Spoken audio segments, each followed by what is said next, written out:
흐드러지게 피었던 봄꽃도 하나둘 떨어지고 초록의 계절을 준비하는 생명력 넘치는 계절이 왔습니다. 하지만 작년 꽃도 피기 전 우리를 찾아왔던 불청객 코로나는 떠날 기미를 보이지 않습니다. 코로나로 인한 위기는 개인과 우리 사회와 더 나아가 인류 전체의 안위와 생존을 위협하고 있지만 시간이 지나감에 따라 이 또한 지나가리라고 생각하는 사람들이 늘어나는 것 같습니다. 하지만 과연 이 총체적 위기를 우리의 기술과 자본과 정치로 극복할 수 있을까요?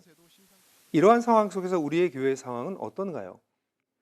최근 통계는 지난 1년 동안 한국 교회의 신뢰도가 32%에서 21%로 급락했음을 보여줍니다. 비신자 중에서 단지 9%만이 한국 교회를 신뢰한다고 합니다.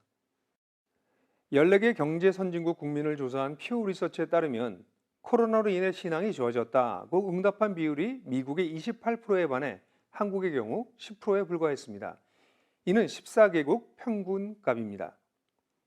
신앙이 약해졌다가 미국의 경우 4%에 불과했는데 한국의 경우는 9%로 14개국 평균값 3%에서 많이 밑돌며 최하위를 기록했습니다. 기독교 강국으로 여겨져 왔던 한국교회의 통계로는 충격적입니다. 코로나가 종식된다 하더라도 한국교회가 안과 밖에 이 위기를 이겨낼 수 있을까요?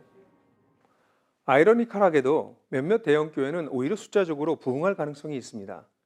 충분한 물적 기반 위에서 더욱 세련되게 현대인의 필요를 충족시켜주며 특별한 헌신을 하지 않아도 되는 대형교회를 성도들이 찾고 있기 때문이고 이는 이미 현실로 나타나고 있습니다.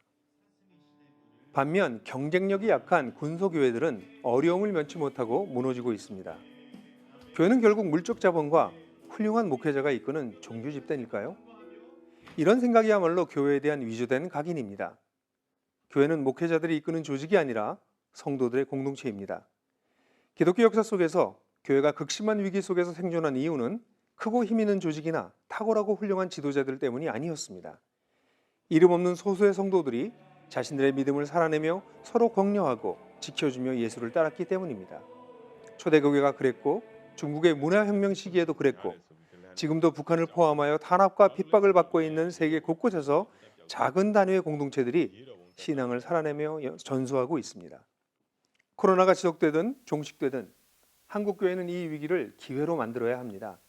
탁월한 목회자와 흔들리지 않는 물적 기반을 가진 교회와 조직을 의지하지 말고 현재의 교회를 성도들의 작은 단위의 공동체 기반으로 재편해야 합니다.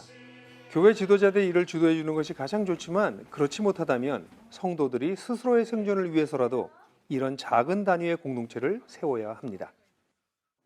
일주일에 한 번 교회 가는 것이 전부인 신앙생활의 유혹을 이겨내며 이 위기의 시대와 사회 속에서 참된 증인의 삶을 일상 속에서 살도록 서로 돕는 공동체가 절실합니다. 곧 참된 교회입니다. 교회의 주인이신 주님께서 주신 약속이 오늘처럼 빛나는 때가 없습니다. 두세 사람이 내 이름으로 모인 곳에는 나도 그들 중에 있느니라.